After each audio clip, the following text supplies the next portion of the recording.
So thank you for joining this session. और जैसा कि कल की क्लास हम टेक्स्ट डिटेक्शन एक्सट्रोज भी करते थे, यानी कि टीडीएस एंड टीसीएस। सो उसी क्लास को हम आज कंटिन्यू करेंगे with some assignment and Tally. और इसे लेने के लिए हमारे साथ विक्की सर हमारे साथ जुड़ चुके हैं। So without wasting any time I have to invite Farhat ji for the brief introduction of resource person and reading person. Thank you, Abhishek ji. Good evening, everyone. I'm Farhat on the behalf of Saksham Rozgar Society. It's my privilege to introduce Mr. Vicky Gautam. Vicky Gautam is a commerce graduate with a BCom honors degree from Motilal Nehru College, University of Delhi. Alongside his graduation, he completed an internship at VGHSR and Associate LLP, a chartered accountancy firm, where he later worked as an auditor. His professional journey included working as an accountant at Samsung, then handling finance reporting in the finance department of an engineering and construction company. Currently, he is working as a senior accountant at Castle India, a Germany-based organization. Beyond his corporate experience, he has been actively involved in social work, contributing to NGOs such as Saksham Bharati, Magic Bus, and Saksham Rozgar Society. Throughout his journey, he has been mentored and guided by Jyotika Kalra, the president of Saksham Rozgar Society. Their association dates back to his school days in the 6th class, and she has continuously supported and motivated him in both his personal and professional life. Currently, Vicky is pursuing a law degree with the goal of becoming a lawyer, further expanding his expertise in finance, auditing, and legal affairs. Now I'm going to introduce Ms. Shobha Bhashin, ma'am. It's my honor to introduce our Vice President, Ms. Shobha Bhashin. Ms. Shobha Bhashin, an entrepreneur and educator of our an educator with an experience of 32 years in the field of education. She worked in various public schools in Delhi before she joined Rayan International School as a biology teacher, from where she took her VRS during her school tenure. She was awarded for her good performance a number of times. She has been an integral part of Saksham Bharati right since its inception. Thank you. So thank you Farhad ji for the introductions. I have to request our resource person to start the session. First of all, thank you so much, Saksham Rozgar Society, for giving me this opportunity to take a class. And thank you so much, Mr. Abhishek ji. And thank you so much, Mr. Farad ji, for the warm introduction of me. And आप सभी का स्वागत है सक्षम रोजगार society में once again. और I hope आप सब बहुत अच्छे होंगे और मैं भी बहुत अच्छा हूँ। तो वंस अगेन विक्की गौतम, मैं आप सभी का स्वागत करता हूँ सक्षम रोजगार सोसाइटी में।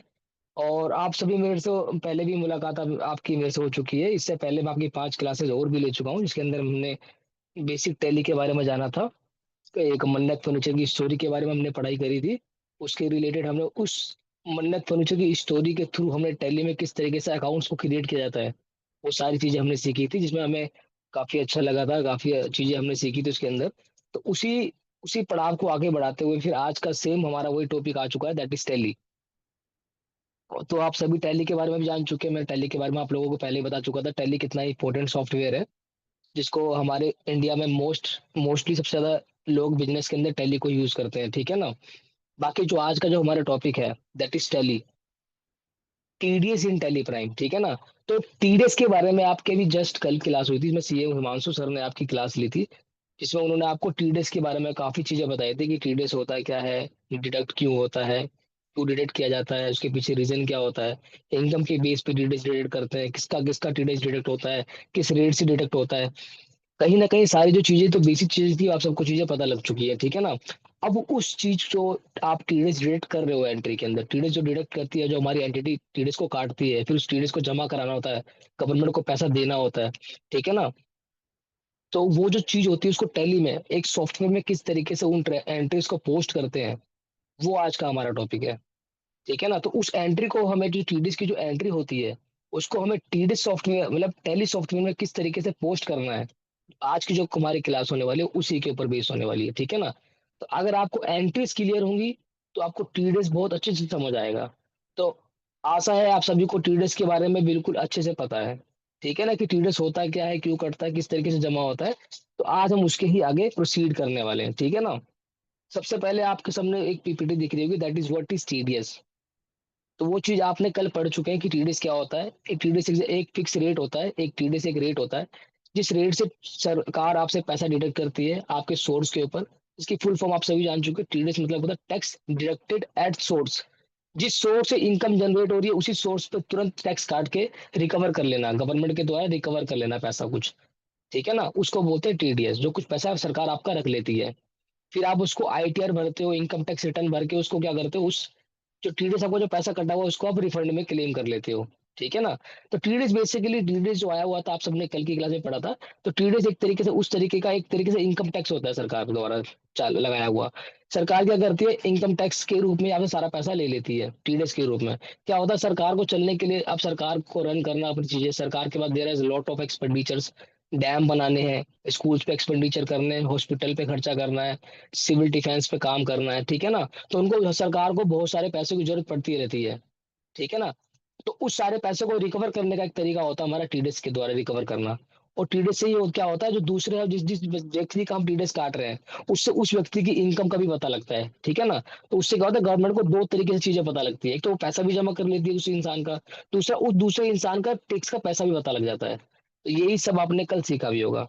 ठीक है। तो TDS stand for tax deducted out source, deducted by payer before making payment. ठीक है। इसका मतलब ये है कि जब भी कभी टीडीएस को डिडक्ट करते हैं किसी के पास, एग्जांपल के लिए जैसे मैंने कॉन्टेक्ट किया किसी इंसान से, तो जब कॉन्टेक्ट करूंगा तो एक एग्जांपल, जो कॉन्टेक्ट की लिमिट होती है दैट इज 30,000 रुपीज की लिमिट होती है। अभी हम आगे पढ़ने वाले हैं। तो अगर मान लो मेरी जो लिमिट है कॉन्टेक्ट की वो 30,000 रुपए की लिमिट है, तो मैंने किसी से कॉन्ट्रैक्ट में आया, मैंने बोला भाई एक काम करो, मुझे ना टी शर्ट बनवानी है, मेरे को अपने कंपनी की टी शर्ट बनवानी है। तो उसमें मैंने उसको एक कॉन्ट्रैक्ट दिया कि उस टी शर्ट पे मेरे कंपनी का लोगो होना चाहिए, दैट इज मन्नत फर्नीचर का लोगो होना चाहिए। तो कॉन्ट्रैक्ट का मतलब क्या होता है, जब आप किसी इंसान को अपने साथ बाइंड कर लेते हो किसी कॉन्ट्रैक्ट के अंदर।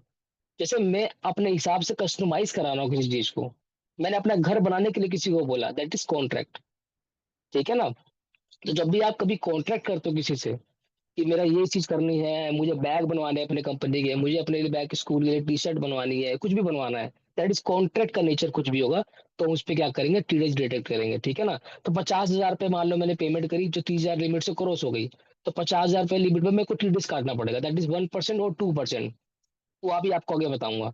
तो जब वो टीडीएस आप जमा करवा लेते हो, तो वो क्या करते हो, जो आप पेमेंट करते हो ना अपनी पार्टी को जिससे आपने कॉन्ट्रैक्ट किया है, जैसे आप, जिससे आप बोले थे कि मेरी टी शर्ट बना दो, जब आप टी शर्ट बनाने वाले को जब पेमेंट करोगे 50,000 रुपए की, तो आप उस पर 2% का टीडीएस पहले ही काट लोगे, दैट इज 1,000 रुपीज।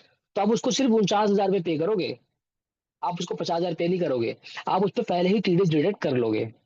उसको बोलते हैं कि पेमेंट करने से पहले ही पैसा काट लेना, टीडीएस को काट लेना, डिडक्टेड बाई पेयर। क्योंकि पैसा मैं पे कर रहा हूँ तो मैं पेयर हो गया। तो deducted by pair before making payment, payment करने से पहले मैंने पैसा काट लिया। तो 50,000 ना देके मैं उसको सिर्फ 49,000 रुपये दिए।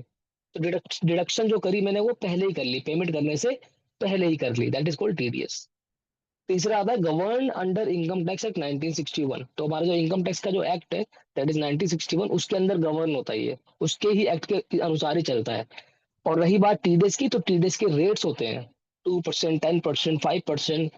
ठीक है ना, 20%। जो ये रेट होते हैं वो चेंज होते रहते हैं, जो रेट होते हैं वो चेंज होते रहते हैं। चेंज क्यों होते हैं, जैसे फाइनेंस एक्ट आता है, आप सभी का 1 फरवरी को फाइनेंस एक्ट, बजट आता है, बेसिकली बजट आता है। जब बजट आता है तो उसके रेट कभी कभी फ्लक्चुएट होते हैं, नॉर्मली सेम रहते हैं, समटाइम्स क्या होते हैं वो फ्लक्चुएट हो जाते हैं। ठीक है। अब टीडीएस की जो अप्लीकेबिलिटी आती है, बट टीडीएस अप्लीकेबिलिटी से पहले अगर मैं किसी सबसे पूछना चाहता हूँ, अगर आपको कोई क्वेरी है तो आप बता सकते हो, नहीं तो हम आगे प्रोसीड करेंगे।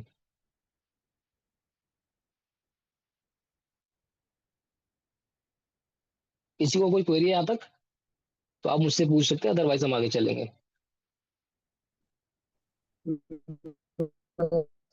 ठीक, ठीक, आई थिंक कोई क्वेरी नहीं है। अब बात करते हैं टीडीएस अप्लीकेबिलिटी के बारे में। ठीक है। अब टीडीएस अप्लीकेबिलिटी में हम देखते हैं कि टीडीएस किस किन चीजों पे काटा जाता है, किस किस चीजों पे टीडीएस को हम डिटेक्ट करते हैं। एग्जाम्पल मैंने सिर्फ 4 चीजों का लिया हुआ है। First is a professional fees. जब भी आप किसी को प्रोफेशनल फीस पे करते हो तो उसमें क्या होता है, टीडीएस डिडक्ट करना पड़ता है। एग्जाम्पल के लिए मन्नत फर्नीचर है, ठीक है। अब मन्नत फर्नीचर है, अब मन्नत फर्नीचर में मान लो कोई केस हो गया, किसी एम्प्लॉय ने केस कर दिया कि भैया मेरे साथ ये हो गया, मेरे साथ वो हो गया, मेरे को पैसा चाहिए। अब मैंने क्या करा, मैंने अपने कंपनी के लिए मन्नत फर्नीचर के लिए कोई वकील हायर किया। जब मैं वकील हायर करूंगा तो मुझसे कुछ ना कुछ प्रोफेशनल फीस तो चार्ज करेगा ही वो, केस को लड़ने के लिए। चाह अब प्रोफेशनल फीस की जो लिमिट होती है वो 30,000 रुपये होती है। 30,000 रुपये तक कोई टीडीएस नहीं होता। अगर वकील को मैं 30,000 से कम की पेमेंट करूंगा एक बार में, सिंगल पेमेंट पूरे साल की लिमिट होती है, तो 30,000 से कम करूंगा तो मेरे पे कोई टीडीएस एप्लीकेबल नहीं होगा। जहां मैंने उस वकील को 30,000 से ऊपर की पेमेंट करी तो पूरे पे टीडीएस कलेक्ट हो जाएगा 10% रेट से, प्रोफेशनल फीस के अंदर। क्योंकि मैंने क्या करा, वकील को एक प्रोफेशनल फी पे करी है, ठीक है ना। वैसे ही बात करते हैं रेंट की। अभी रेट आपको दिख नहीं रहा सामने, अभी रेट अगली स्लाइड में लिखा हुआ है। रेंट ऐसी रेंट होता है जैसे आप सभी हो, अब आप सब क्या करते हो, आप सभी को कहीं ना कहीं जैसे ऐसा मन्नत फर्नीचर ने एक क्या किया था, एक शॉप ली थी, एक मतलब एक बिजनेस यूनिट परचेज रेंट पे लिया था। आप सभी ने देखा था पिछली क्लास में, जो मन्नत फर्नीचर थी उसने एक प्रीमिसेस रेंट पे ली थी। तो प्रीमिसेस जब भी रेंट पे लेते हैं तो हम, तो हमें क्या होता है, हम एक तरीके से पेयर हो गए, क्योंकि उसी जो अच्छा हमने लगता है। मकान लिया है। हाँ? हेलो। तो जो हमारी शॉप होती है, जो बिजनेस हमारी यूनिट है, उसको हमने किराए पे लिया हुआ है, तो हमें उस पे क्या होगा, रेंट पे करना पड़ेगा। और जब हमें रेंट पे करना पड़ेगा तो उसपे हमें टीडीएस डिडक्ट करना पड़ेगा एक लिमिट के बाद। वो लिमिट क्या होती है, पहले 2,40,000 रुपये लिमिट थी, अब वो लिमिट बढ़कर कितनी हो गई है, 6 लाख रुपए लिमिट हो गई है, ठीक है ना। तो अब 6 लाख रुपए तक अगर आप रेंट देते हो किसी भी पार्टी को तो कोई टीडीएस नहीं है। जहाँ 6 लाख रुपए से ऊपर हो गया पूरे साल में रेंट का पैसा, तो आपको क्या करना पड़ेगा, टीडीएस को डिडक्ट करना पड़ेगा। वैसे कमीशन एक्सपेंस है। कमीशन, जब आप किसी को कमीशन दोगे, जैसे लाइफ इंश्योरेंस वाले होते हैं, एलआईसी वाले होते हैं, और बहुत सारे मतलब जो इंश्योरेंस वाला काम करते हैं, जैसे एलआईसी हो गया, तो जब एलआईसी वाले जो पेमेंट करते हैं ना, तो वो टीडीएस काटते हैं जिसको जिसको कमीशन पे करते हैं, क्योंकि वो होता है ना पॉलिसी, जितनी पॉलिसी करोगे आपको उतना ज्यादा इंश्योरेंस का कमीशन मिलेगा। जो एजेंट होते हैं, जब उन एजेंट को पैसा मिलता है, कभी आपने सुना भी होगा आसपास में कि मेरा इतने का टैक्स कट दिया, मेरे इतने का टैक्स पे किया, वो टीडीएस ही होता है।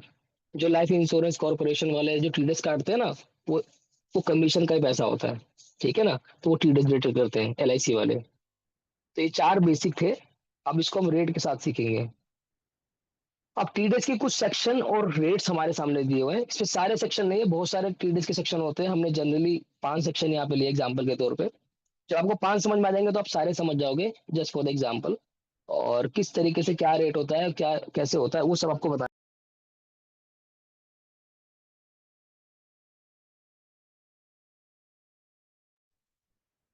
तो सबसे पहले बात करते हैं टीडीएस सेक्शन एंड रेट्स के बारे में। सबसे पहले आता है 192। 192 किस लिए होता है, सैलरी के लिए होता है। इसके लिए होता है सैलरी के लिए, जब भी हम किसी इंप्लॉय को सैलरी देते हैं तो उस पर हमें टीडीएस डिडक्ट करना पड़ता है। इसकी भी लिमिट होती है। लिमिट क्या होती है, ये फाइनेंस एक्ट हमारा, जो हमारा बिल होता है ना, बजट, वो बनाता है कि कितने रुपए तक टैक्स नहीं लगेगा। अभी देखो आप सबके सामने लेटेस्ट एग्जांपल ले लो। अभी आपका जो, अभी जो बजट आया था, फाइन अभी जो आपका बजट आया था 2025 में, जो बजट आया था उसमें क्या बताया उन्होंने कि 12 लाख रुपए तक कोई टैक्स नहीं है सैलरी के ऊपर। अभी आप सभी सुन रहे होगे कि 12 लाख रुपए तक कोई टैक्स नहीं कटेगा, हमारे एम्प्लॉयज का कोई टैक्स नहीं कटेगा, तो वही ठीक है ना। तो पहले वो लिमिट कम थी, पहले 7 लाख रुपए थी लिमिट, अब उसको बढ़ा के इन्होंने 12 लाख रुपए कर दिया। तो वो क्या होता है, चेंज होता रहता है टैक्स का रेट। अब 12 लाख रुपए तक अगर कोई एम्प्लॉय पैसा कमा रहा है, सैलरी रिसीव कर रहा है, तो 12 लाख रुपए पे कोई टैक्स नहीं कटेगा, ठीक है ना। जैसे ही 12 लाख रुपए से वो क्रॉस होगा तो उसका टीडीएस कट जाएगा, ठीक है। तो क्या होता है, लिमिट हमेशा चेंज होती रहती है। तो ये होगी 192 टीडीएस ऑन सैलरी। दूसरा आता है आपका 194 सी। 190 सी होता है हमारा, 194 सी होता है कॉन्ट्रैक्ट के ऊपर। जैसा भी मैंने आपको बताया था ना, मैंने टी शर्ट बनवाई मन्नत फर्नीचर की और मैंने पेमेंट करी, तो जिसकी लिमिट क्या होती है, 30,000 रुपये लिमिट होती है। 30,000 रुपये जो लिमिट होती है एक सिंगल पेमेंट की, जो को आप सबके सामने आ रहा है ना, सेकंड वाला पॉइंट। 30,000 रुपये होती है फॉर सिंगल पेमेंट, ठीक है ना। सॉरी, स्पेलिंग मिस्टेक है, सिंगल पेमेंट के लिए 30,000 रुपये होती है। और सर पूरे वन, साल के लिए कितनी होती है। हेलो बोलो। हाँ बोलो। सर, 194 क्यों, क्या होता है 194 क्यों होता है, परचेज के लिए। सर? 194 क्यू में क्या होता है, परचेज के ऊपर टीडीएस काटते हैं, ठीक है ना। ऐसे बहुत सारे सेक्शन होते हैं। 194 क्यू क्या, 194 3, 194 2, 194 194 194 ए, 194 ए, फिर आपकी बात है 194 सी, 194 डी, 194 डी ए, इस तरीके से मतलब कई सारे सेक्शन होते हैं। 20+ सेक्शन होंगे करीब आपके टीडीएस के, ठीक है ना। तो हमने सिर्फ मोटा मोटा 4 6 5 एग्जाम्पल लिए हैं। सेक्शन तो बहुत सारे होते हैं, ठीक है ना। वन लॉटरी का अलग होता है, गैम्बलिंग का अलग होगा आपका, ठीक है ना। तो ऐसे बहुत सारे सेक्शन होते हैं, जो हमने 5 एग्जाम्पल के लिए लिए। उसके बाद आपका बात करते हैं 194 सी कॉन्ट्रैक्ट पे थे हम लोग। तो सिंगल पेमेंट होती है जो 30,000 रुपए के लिए होती है। सिंगल पेमेंट फॉर 30,000 रुपए, अगर आप पूरे साल में अगर जोड़ोगे कॉन्ट्रैक्ट का पैसा, तो लिमिट हो जाएगी 1 लाख रुपए। अब एग्जाम्पल, इसका मैं एग्जाम्पल आपको समझाऊं कॉन्ट्रैक्ट वाले केस में। तो मैंने किसी इंसान से कॉन्ट्रैक्ट किया, तो मैंने अगर उसको 30,000 रुपए से नीचे पैसा दिया, मान लो 25,000 रुपए उसको दिए फर्स्ट पेमेंट, तो कोई टीडीएस नहीं डिडक्ट होगा। क्यों? क्योंकि सिंगल पेमेंट मेरी 30,000 रुपए से कम है। फिर मैंने क्या करा, फिर उसका दोबारा उसी इंसान से उसी साल में कॉन्ट्रैक्ट किया 25,000 रुपए का। फिर अब क्या हुआ, 50,000 रुपए हो गए। 25 + 25 50 हो गए। लेकिन सिंगल पेमेंट नहीं है वो क्या 2 बार में हो रहा है, तो कितना हुआ, 50,000 हुआ। तो कोई टीडीएस कटेगा? नहीं कटेगा। फिर मैंने 60,000 रुपए का फिर एक कॉन्ट्रैक्ट किया। आप क्या देखो, आपकी सिंगल पेमेंट भी 30,000 से ऊपर हो गई, और आपकी जो एग्रीगेट पेमेंट थी पूरे साल की, वो भी 1 लाख से ऊपर चली गई। Justice of India, 52nd justice of India के रूप में आपकी आवाज ना बिल्कुल भी नहीं आ रही है, दोबारा आप बोलेंगे एक बार? हेलो, आपकी आवाज बिल्कुल भी नहीं आ रही। कोई बात नहीं, जब ये खत्म हो जाएगा आप दोबारा पर आप नोट करके लिख लो, आप ये क्वेरी अपनी नोट करके लिख लो। जब ये एंड होगा ना, अभी ये वाला, ये स्लाइड एंड होगी, तो आप मुझसे पूछ लेना, ठीक है। अभी आपकी आवाज बिल्कुल भी नहीं आ रही मेरे पास। हाँ, हम कहाँ पे थे, 194 सी के ऊपर थे, ठीक है ना। तो जैसी 1 लाख रुपए की लिमिट क्रॉस हुई, तो हमें उसका टीडीएस क्रेडिट करना पड़ेगा, ठीक है ना। और अगर सिंगल पेमेंट की बात करें, वो 30,000 से ऊपर होते हैं, हम उसको क्या करेंगे, टीडीएस क्रेडिट करेंगे। अब हम एग्जाम्पल करेंगे जिससे आपको ज्यादा क्लियर हो जाएगा। बात करते हैं नेक्स्ट 194 एच। एच क्या होता है, कमीशन। तो कभी कमीशन हम, जब भी मैंने आपको बताई दिया, एलआईसी, जब एलआईसी को पे करते हैं तो 2% का कमीशन चार्ज होता है। एग्जाम्पल के लिए 100 रुपए का आप कमीशन दे रहे हो, तो 2% का कमीशन टीडीएस काट दोगे, दैट इज 2 रुपए। 100 रुपए के ऊपर 2 रुपए टीडीएस आप काट दोगे, ठीक है। और कमीशन की जो लिमिट है वो 20,000 रुपए लिमिट है। कब से? 1 अप्रैल 2025 से जो लागू होगी, क्योंकि ये जो मैं पढ़ा रहा हूँ आपको वो अमेंडेड है। अमेंडेड का मतलब क्या है, बिल्कुल अपडेटेड है ये, ठीक है ना। पुरानी लिमिट नहीं है, ये सारी नई लिमिट है जो 1 अप्रैल 2025 से लागू होने वाली लिमिट पर आता। 194 आई। अभी आपको मैंने बताया कि 6 लाख रुपए तक कोई टीडीएस नहीं है, तो 50,000 रुपए की लिमिट पर मंथ में होती है। जहां आपने 50,000 रुपए, देखो 50,000 की लिमिट इसलिए कि 50,000 को 12 से मल्टीप्लाई करोगे, ऑटोमेटिक आपका 6 लाख बन रहा है। 6 लाख से जैसे ही क्रॉस होगा, टीडीएस अप्लीकेबल हो जाएगा आपके ऊपर 10% के रेट से, रेंट के ऊपर। 194, so 194 J is a professional services. Professional services की लिमिट पहले 30,000 रुपए थी, अब वो चेंज होकर 1 अप्रैल 2025 से क्या हुई है, 50,000 रुपए की लिमिट हो गई है। 50,000 से ऊपर आप जब भी पे करोगे, तो आपको टीडीएस डिडक्ट करना पड़ेगा। ये होगा आपका बेसिक इंट्रोडक्शन। अब आता है टैली के अंदर सेटअप कैसे करते हैं, ठीक है ना। तो हमने थोड़ा वो, अब हमने पढ़ ली थ्योरी। अब थ्योरी पढ़ने के बाद हमें क्या करना पड़ेगा, हमें अब इस चीज को टैली में इंप्लीमेंट करना पड़ेगा कि टैली पे किस तरीके से एंट्री करी जाती है, ठीक है ना। ये आपके पास टैली का सेटअप कैसे करते हैं टीडीएस के लिए, तो हम चलते हैं टैली के ऊपर, और फिर हम सीखेंगे टैली पे किस तरीके से टीडीएस की एंट्री करते हैं। उसका एग्जांपल देखो आपके सामने दिख रहा है कि F11 में जाके आपको इनेबल करना है, वो सब करके भी सिखाऊंगा आपको।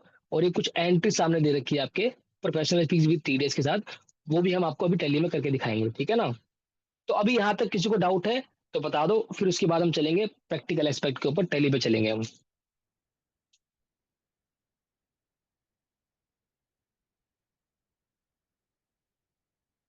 किसी को कोई डाउट नहीं? चलो फिर सर आगे चलते हैं। Sir one question. हाँ हाँ हाँ हाँ, बोलो नेहा बोलो। सर जे आप बात करें। हाँ सॉरी जी। सर हम ये पूछ रहे थे टीडीएस ऑन कॉन्ट्रैक्ट पेमेंट पे आपने 1% और 2% बताया है, तो कब हम 1% लगाते हैं और कब 2% लगाते हैं? Very nice question Jaya. तो देखो, जैसे जया ने पूछा 194 1% 2% कब लगाते हैं, और 1% कब लगाते हैं, 2% कब लगाते हैं। अब चलते हैं पुरानी स्लाइड के ऊपर। देखो स्लाइड पे ही लिखा हुआ था, अगर आप ध्यान से देखोगे तो। स्लाइड दिख गई, सेकंड पॉइंट पे आ जाओ आप। 194 सी कॉन्ट्रैक्टेड 1% फॉर इंडिविजुअल। ये आईएनडी का मतलब क्या होता है, इंडिविजुअल। इंडिविजुअल का मतलब कोई सिंगल इंसान है, प्रोप्राइटरशिप है, उसके लिए क्या होता है, उसके लिए और HUF हिंदू अनडिवाइडेड फैमिली, ठीक है ना। तो हिंदू अनडिवाइडेड फैमिली जो HUF होते हैं, जो बिजनेस जो फैमिली बिजनेस होते हैं वो, और इंडिविजुअल जो हम इंडिविजुअल ओनर होते हैं, मतलब जो प्रोप्राइटरशिप होता है जिसका एक ही मालिक होता है। इंडिविजुअल और HUF के केस में 1% ड्यूटीज काटेंगे कॉन्ट्रैक्ट के अंदर, उसके अलावा कोई भी इंसान हो, कंपनी हो, LLP हो, आर्टिफिशियल जुडिशरी पर्सन हो, आपका पार्टनरशिप फर्म हो, आपका जितने भी अदर पर्सन है, वो सारे किस में कवर हो जाएंगे, ऑटोमेटिक वो 2% में कवर हो जाएंगे, ठीक है जया। और सर कुछ? पार्टनर्स में जरूरी नहीं है सिर्फ 2 पार्टनर्स हो, कितने भी सारे पार्टनर्स हो सकते हैं। हाँ, पार्टनरशिप में कितने पार्टनर होते हैं? मतलब कि मेरा ये कॉन्ट्रैक्ट पे ऐसे अगर ट्रांसपोर्ट जैसे को लेके चलते हैं, तो ट्रांसपोर्ट अगर एक मेरे पास 3 ट्रांसपोर्ट हैं कि हमने अगर कहीं बाहर से ट्रांसपोर्ट से माल मेरा आना है, तो वो थर्ड पार्ट में होके तब मेरे पास आ रहा है, तो उस पे फर्स्ट और सेकंड थर्ड 3% कैसे कैसे डिवाइड होंगे, एक्चुअली मैं ये पूछना चाहती हूँ आपसे। कोई दिक्कत नहीं, आपके भी क्वेरी सोल्व कर देते हैं। 3 आपकी कंपनी है, 3 पार्टनरशिप है, कोई दिक्कत वाली बातचीत नहीं है। Example mister A, mister B, mister C, simple. तो मिस्टर ए जब मिस्टर बी को पेमेंट करेगा, तो मिस्टर ए जो है जब मिस्टर बी को पेमेंट करेगा, तो मिस्टर ए अपने ऊपर जो भी टीडीएस की एप्लीकेबिलिटी बन रही है वो अपने हिसाब से लगाएगा। एग्जाम्पल, मिस्टर ए ने आपको मान लो 30,000 से ऊपर पेमेंट करी मिस्टर बी को, और मिस्टर बी जो है वो इंडिविजुअल है, HUF है। अगर मिस्टर बी इंडिविजुअल है, HUF है, तो 1%। अगर मिस्टर बी इंडिविजुअल HUF के अलावा कुछ भी है, अदर्स में आ गया, तो 2%। और यही सेम मिस्टर बी मिस्टर सी के साथ करेगा। अब मिस्टर सी निर्धारित करेगा कि उस पर 1% लगेगा या 2% लगेगा, ठीक है। तो ये जो इसमें सर लिमिट होती है फिक्स वो, नहीं है हाँ, सर, सॉरी, इसमें ये फिक्स नहीं है कि जो कॉन्ट्रैक्ट होगा वो जो फर्स्ट पार्टी है वो इंडिविजुअल है और सेकंड पार्टी है जो अदर है, तो मतलब दोनों एक साथ हो सकते हैं। मतलब समझा नहीं आपका क्वेश्चन, दोबारा बोलो। हाँ, मैंने अभी बोला कि जो 3 कंपनियां हैं मेरे पास, फर्स्ट मेरी इंडिविजुअल है, दूसरी मेरी पार्टनर पे है, और फिर तीसरी वाली मेरी इंडिविजुअल पे है, तो तीनों लोग अपना अपना परसेंटेज लगाएंगे, हाँ ना हाँ, कि बिल्कुल बिल्कुल, क्योंकि तीनों के पास ना 10 नंबर अलग अलग होगा। तीनों के पास 10 नंबर जो होता है, हर कंपनी का, प्रोप्राइटरशिप का, ओके फर्म ओके का, सबका ओके 10 सर, नंबर अलग होता है, ठीक है ना। क्लियर हर क्लियर हो एंटिटी का गया। एक, हाँ, हर कंपनी का 10 नंबर अलग होता है। जिससे टीडीएस रेट करते हैं ना, उसका 10 होता है एक, ठीक है। एक टैक्स जो होता है 10 रजिस्ट्रेशन नंबर होता है सबका, DEL के करके होता है, 10 नंबर का एक न्यूमेरिकल नंबर होता है। तो वो जो न्यूमेरिकल नंबर होता है ना, हर एंटिटी का अलग होता है, तो इसलिए हर एंटिटी अपना टीडीएस अलग अलग रेट करती है, ठीक है Jaya. Okay okay sir, thank you sir. Sir, ये okay, sales and purchase agreement for residential property, is it a contract? No sir, it is not a contract. Residential property sir हमारा personal nature का है, इसमें कुछ contract नहीं जाएगा। वो तो हमने एग्जांपल दिया था, इसकी बिजनेस यूनिट के लिए हम कुछ कॉन्ट्रैक्ट करवा रहे हैं अपने प्रीमिसेस बनाने के लिए। For property is not a contract. No sir, personal property for the residential property के लिए हम कुछ भी दे रहे हैं वो कॉन्ट्रैक्ट नहीं है, बस थैंक यू। 50 लाख से ऊपर का, हाँ, ठीक है हाँ, सर। क्योंकि सर वो हमारा रेजिडेंशियल पर्पज के लिए, हमारा उससे कोई बिजनेस से रिलेटेड काम नहीं है। हाँ, okay, thank you. Okay sir. तो अब हम आते हैं इसके अंदर टैली पे सेटअप कैसे करना है इसको, ठीक है ना। तो टैली में किस तरीके से हम इस एंट्री को करेंगे, अब वो सीखने वाले हैं। तो टैली का जो डाटा होगा, हम पुराना डाटा ही लेंगे इसके अंदर, नया डाटा नहीं लेंगे। जो हमने पहले डाटा बना रखा है ना टैली का, मन्नत फर्नीचर का, हम उसी डाटा के अंदर एंट्री बनाना शुरू करेंगे, ठीक है। तो लेट्स बिगिन।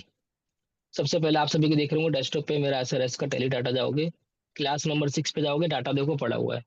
आप सभी को मैंने टैली ओपन करना पहले सिखा चुका था, तो मैं इसमें ज्यादा टाइम कंज्यूम नहीं करूंगा। टैली ओपन करनी है आपको।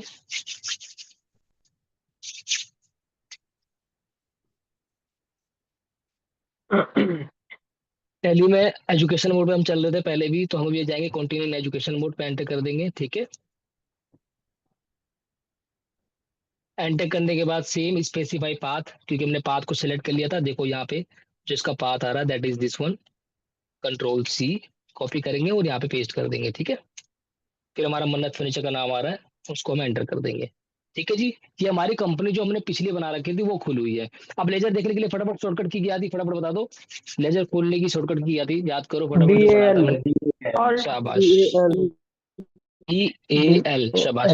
तो आप देख सकते हैं पुरानी क्लास के सारे लेजर हमारे पास बने हुए हैं, मिस्टर राम, मिस्टर विजय, पीनल, Punjab National Bank, purchase account without GST, ये सब rent expenditure and all the things, okay.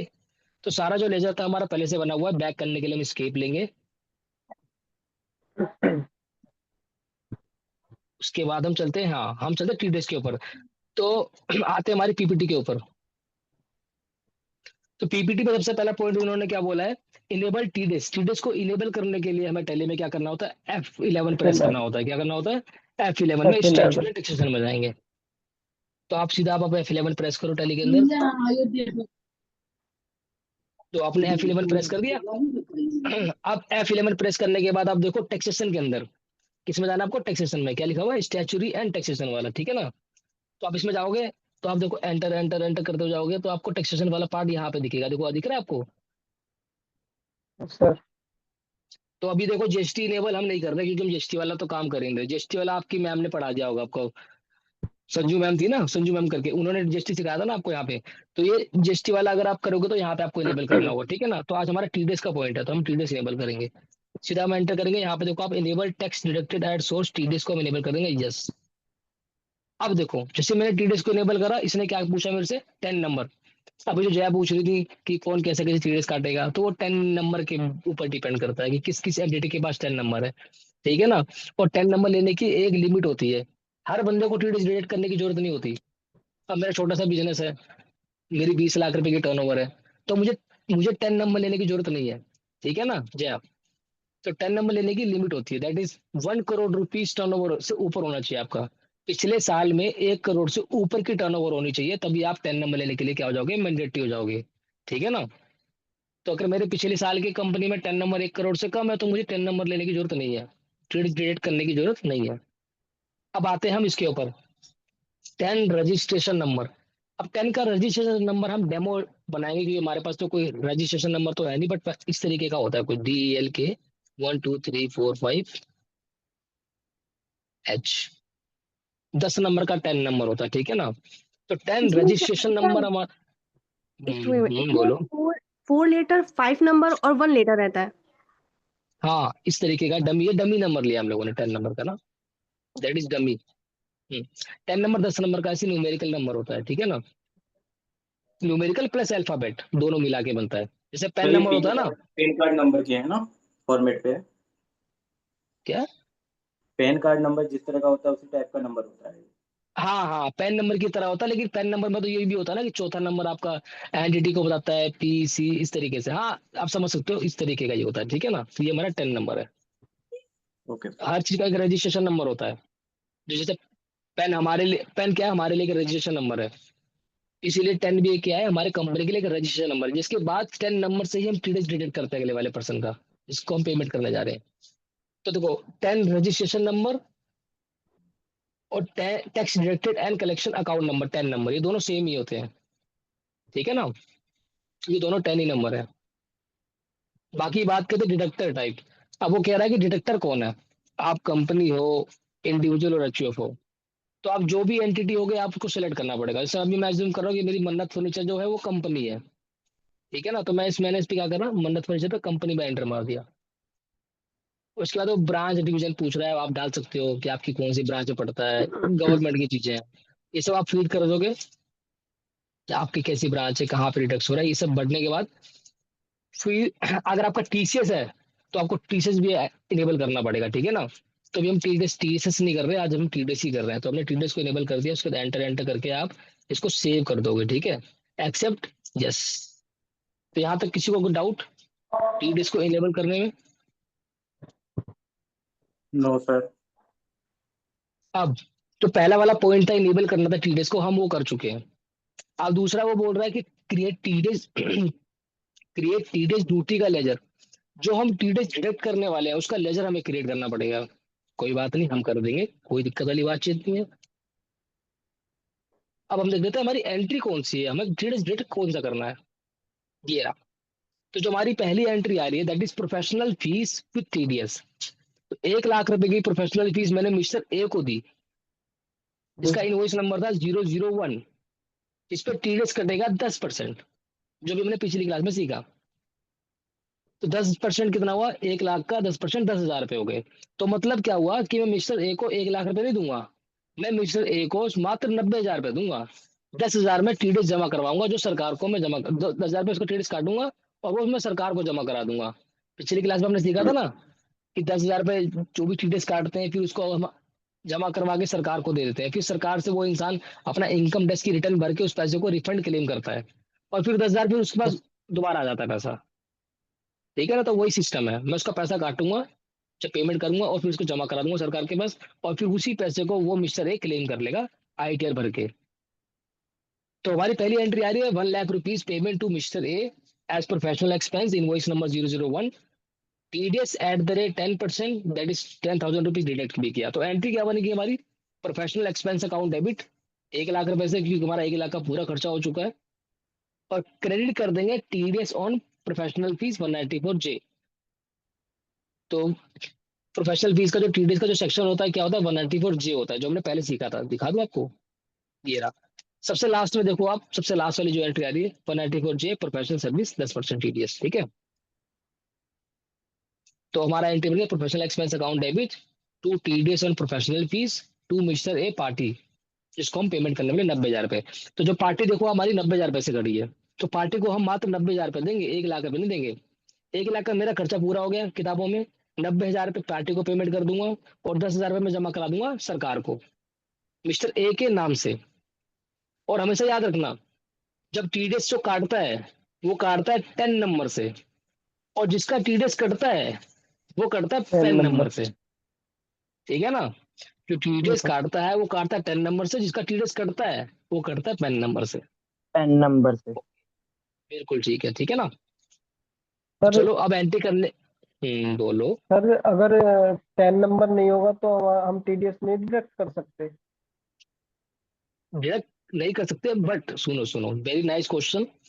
अगर किसी भी इंसान के पास टीडीएस नहीं है, ओ सॉरी, किसी भी इंसान के पास पेन नंबर नहीं है, एग्जाम्पल के लिए मैंने कोई काम कराया तो मैं उसका पेन नंबर मांगूंगा, भाई मुझे पेन नंबर दो तो मेरे को टीडीएस डिडक्ट करना है, क्योंकि जब मैं पेन नंबर लिखूंगा अपने पास तभी तो दिखाई देगा ना सरकार को कि इस पेन के अगेंस्ट में मिस्टर ए है, उसकी सर। इतनी इनकम हुई है, मिस्टर विक्की ने दी है, इतनी इनकम हुई है इस बंदे की।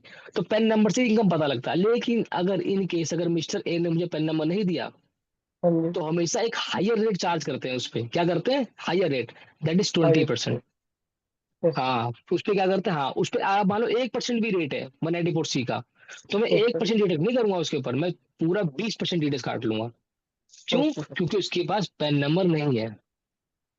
Yes sir. और टीडीएस काटना कंपनी की जिम्मेदारी है। मान लो यस अगर सर। कंपनी ने टीडीएस, हाँ अगर मान लो कंपनी ने टीडीएस नहीं काटा, अगर कंपनी ने भूल चूक में टीडीएस नहीं काटा अगले बंदे का, तो कंपनी का मान लो 100 रुपए का खर्चा था, यस सर। प्रोफेशनल फीस का कंपनी का 100 रुपए का खर्चा था, और उस पे उसने टीडीएस जमा नहीं कराया उस पार्टी का यस सर। मिस्टर ए का काट के, तो पता है कितना जो कंपनी को जो खर्चा जो अलाउ होगा सरकार के नजरों में, वो 100 रुपए नहीं होगा।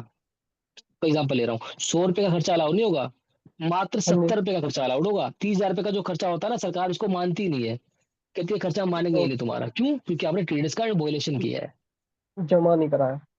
जमा नहीं कराया आपने। ठीक है ना, तो आपने वोलेशन कर दिया रूल्स का, और जब यस वोलेशन करोगे तो आपका खर्चा हो जाएगा डिसअलाउ, उस खर्चे को आपको सरकार क्लेम ही करने नहीं देगी फ्यूचर में। ये गॉट इट। सर। सर एक क्वेश्चन और है। बोलो बोलो, सर जल्दी अगर बोलो क्योंकि 10 तली भी चलना है हमें। ये सर, ये सर, सर 10 नंबर नहीं है अगर मेरे पास, तो मैं टीडीएस डिडक्ट नहीं कर सकता किसी पर्सन का बिना 10 नंबर के? नहीं मतलब इसमें ये भी अच्छा क्वेश्चन है। 10 number is mandatory for deduction of TDS, लेकिन सम केसेस में क्या होता है कि बिना 10 नंबर के भी टीडीएस काट सकते हो आप। ओके। वो केस होता थैंक है, वो केस होता है, वो वो बहुत सर्टेन केस होते हैं। एग्जाम्पल के लिए आपने प्रॉपर्टी सेल करी, यू। Yes sir. अपनी पर्सनल प्रॉपर्टी सेल करी, that is more than 50 lakh rupees की वैल्यू वाली प्रॉपर्टी आपने सेल करी, तो उस पर एक टीडीएस करता है 0.1%, 1%। तो वो यस सर। टीडीएस जो होता है ना, उसके लिए आपको 10 नंबर की जरूरत नहीं है, उसमें आप बिना 10 नंबर के भी जमा करा सकते हो टीडीएस। एक फॉर्म होता है 26 यस। क्यूबी करके एक फॉर्म होता है, ठीक है ना, वो उसके उस केस में होता है। वैसे नॉर्मली आपको 10 नंबर मैंडेटरी होता है। Okay sir. ठीक है ना, थैंक यू। अब आते हैं हम एंट्री के ऊपर। सबसे पहले क्या करना है, मिस्टर ए का लेजर क्रिएट करना है। ठीक है ना, मिस्टर ए को क्या करना है, लेजर क्रिएट करना है। अब मिस्टर ए को मुझे पैसा देना है, तो वो सन्डी क्रिएटर है सन्डी डेटर है, फटाफट बताओ। Sundry creditor. क्रेडिटर सन्ड्री है। क्रेडिटर। सन्डी क्रिएटर है, वेरी नाइस। तो हम करेंगे क्रिएट। क्रिएट में जैसे मैंने आपको बताया था लेजर, लेजर में क्या बनाऊंगा, मिस्टर ए। सन्ड्री क्रेडिटर, वही मेंटेन बिल वाइज बिल कर सकते हो, ड्यू पीरियड जो बताया था आपको पहले भी वो कर सकते हो। इस टीडीएस डिडक्टेबल, वो पूछ रहा है कि इस टीडीएस डिडक्टेबल क्या उस पर टीडीएस कटता है मिस्टर ए पे? हाँ भाई बिल्कुल काटेंगे हम। अब पूछ रहा है कि जो मिस्टर ए है वो क्या है, कंपनी है, प्रोप्राइटरशिप है, देखो सारी चीज आ गई, एओपी है, आर्टिफिशियल जुडिशरी पर्सन है, बॉडी ऑफ इंडिविजुअल, यहाँ पे देख सकते हो आप, कंपनी है, क्या है, जो भी है आप उसको डाल सकते हो, ठीक है ना।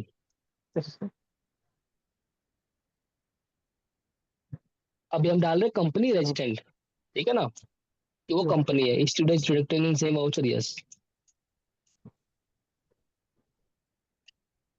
अब मिस्टर ए का लेजर क्रिएट हो चुका है, तो मिस्टर ए का लेजर हमने क्या किया, बना लिया है। अब नेक्स्ट चलते हैं, मिस्टर ए का लेजर हमने बना लिया इस खर्चे के अंदर। अब हमें बनाना है प्रोफेशनल एक्सपेंस का एक लेजर बनाना है। मिस्टर ए का लेजर हम बना लिया, अब हम बनाएंगे प्रोफेशनल एक्सपेंस का लेजर। चलो सीधी करते हैं, प्रोफेशनल एक्सपेंस।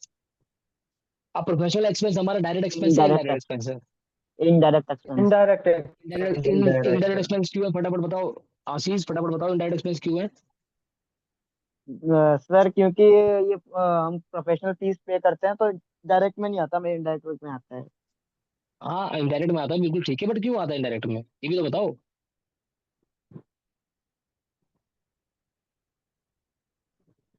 जल्दी बोलो आशीष, क्या हुआ? कल तो बहुत बोल रहे थे, जल्दी बोलो आशीष, क्या हुआ? कोई और बताना चाहेगा, फटाफट बता दो।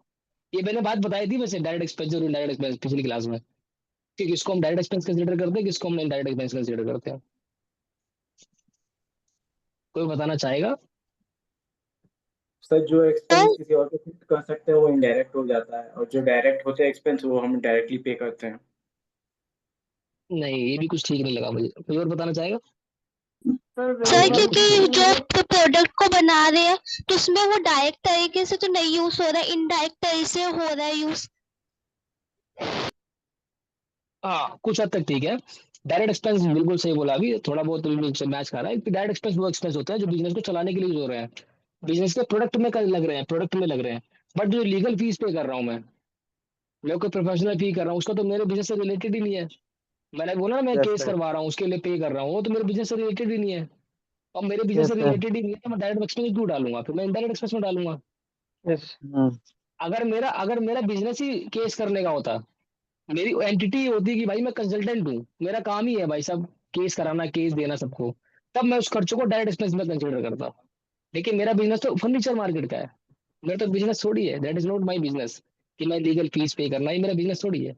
ये तो कभी कभी फ्यूचर में कभी हो गया हैपनिंग हो गई तो हो गया, इसलिए हमारा क्या है, इनडायरेक्ट एक्सपेंस है, ठीक है ना। तो ये हमारा क्या है, इनडायरेक्ट एक्सपेंस।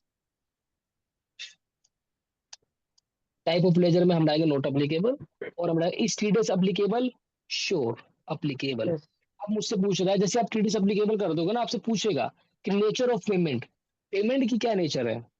तो पेमेंट की नेचर में हम क्या करेंगे, हमें क्रिएट करना पड़ेगा एक और लेजर, दैट इज क्रिएट। मैं देखो, आप देखो राइट साइड में देखो एक क्रिएट करके ऑप्शन आ रहा है, तो हमें ना नेचर ऑफ पेमेंट में यहाँ पे ऑप्शन आते हैं। अगर आपका लेजर पहले से बना हो टीडीएस का, लेकिन हमारे पास तो लेजर बना ही नहीं हुआ है, तो हमें लेजर बनाना पड़ेगा। तो हम यहाँ पे जाके क्या करेंगे, लेजर क्रिएट करेंगे। क्या क्रिएट करेंगे, लेजर को that is TDS on professional fees. Professional charges.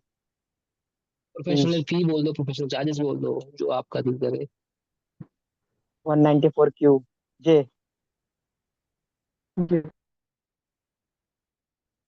Payment code डाल सकते हो, payment code for the purpose of, जब हम टैक्स डिपॉजिट करते हैं ना, जब हम चालान से जब टीडीएस जमा कराते हैं, तो उसमें क्या होता है, कोड होते हैं।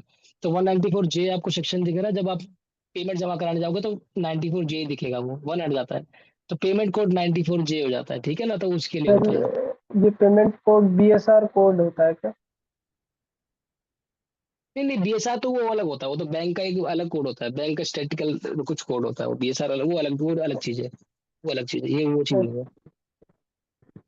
आप देखो रेट आ रहा है, रेट फॉर इंडिविजुअल और एचयूएफ की बात करें, तो प्रोफेशनल फीस में चाहे कोई भी हो, रेट फिक्स होता है, दैट इज 10%। तो कॉन्ट्रैक्ट के केस में होता है कि इंडिविजुअल और एचयूएफ 1% और अदर देन इंडिविजुअल और एचयूएफ 2%, वो होता है कॉन्ट्रैक्ट वाले केस में। हमारे प्रोफेशनल फीस में ऐसा कोई लिमिट नहीं है। सीधा 10% है, ठीक है ना। तो अगर इंडिविजुअल है और एचयूएफ है तो 10% टीडीएस कट होगा। Rate for other deductive type, अगर कोई और होगा तो भी हम 10% का टीडीएस डिडक्ट करेंगे, ठीक है ना। Threshold limit, threshold exemption limit 50,000 रुपये, 50,000 रुपये होगा, उससे कम होगा खर्चा तो वो टीडीएस डिडक्ट नहीं करेगा हमारा टैली।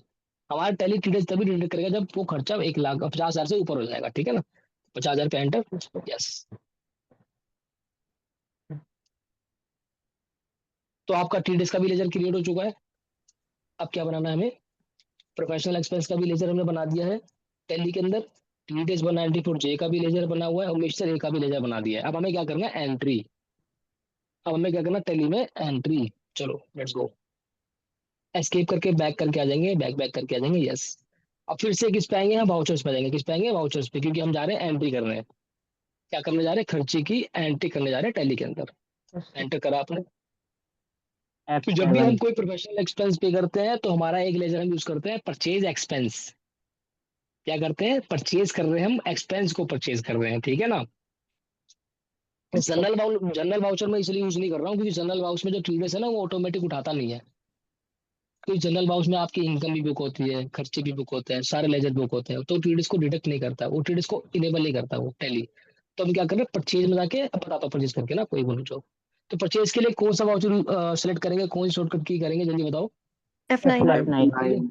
F9। ठीक है ना, हाँ। अब देखो, परचेज दो तरीके के होते हैं हमारे। एक होता है परचेज जिसमें हम स्टॉक आइटम को परचेज कर रहे होते हैं, ठीक है ना। और एक परचेज होता है जिसमें हम स्टॉक आइटम को परचेज नहीं करते, हम खर्चों को परचेज करते हैं। वो होता है हमारा अदर देन स्टॉक आइटम। तो हम जब वो दोनों लेजर होते हैं वो लेजर हमेशा अलग होते हैं। आप राइट साइड में देखो, जितने सारे ऑप्शन है राइट साइड में आ दो सारे। ये देखो, जहाँ पे एक ना एच बना हुआ दिख रहा होगा, एच के नीचे 2 लाइन दिख रही होगी, ये देखो चेंज मोड। अब जब चेंज मोड पे क्लिक करोगे तो आपको 3 ऑप्शन दिखेंगे कि भैया आप खरीद तो रहे हो, आप खर्चा तो कर रहे हो, आप किस लिए कर रहे हो। क्या वो आइटम इनवॉइस है। आइटम इनवॉइस का मतलब ये है कि आप कुछ इनवॉइस में कुछ आइटम परचेज कर रहे हो। मान लो फर्नीचर परचेज कर रहे हो, चेयर परचेज कर रहे हो, डबल बेड परचेज कर रहे हो, तो आपके पास एक आइटम है खरीदने के लिए, तो आप यूज करोगे आइटम इनवॉइस। लेकिन अगर आपको अकाउंटिंग इनवॉइस चाहिए, अकाउंटिंग इनवॉइस मतलब कि आपको कोई खर्चा चाहिए या कुछ और चाहिए, इसमें आइटम नहीं लगेंगे, कोई स्टॉक आइटम क्रिएट नहीं, कोई स्टॉक आइटम परचेज नहीं कर रहे, तो उसमें हम यूज करेंगे अकाउंटिंग इनवॉइस। और तीसरा होता है एज वाउचर। एज वाउचर मतलब नॉर्मल सा वाउचर, जैसे होता है खर्चे का, छोटा वाला खर्चे का वाउचर होता है, अदर देन अकाउंटिंग इनवॉइस, ठीक है ना।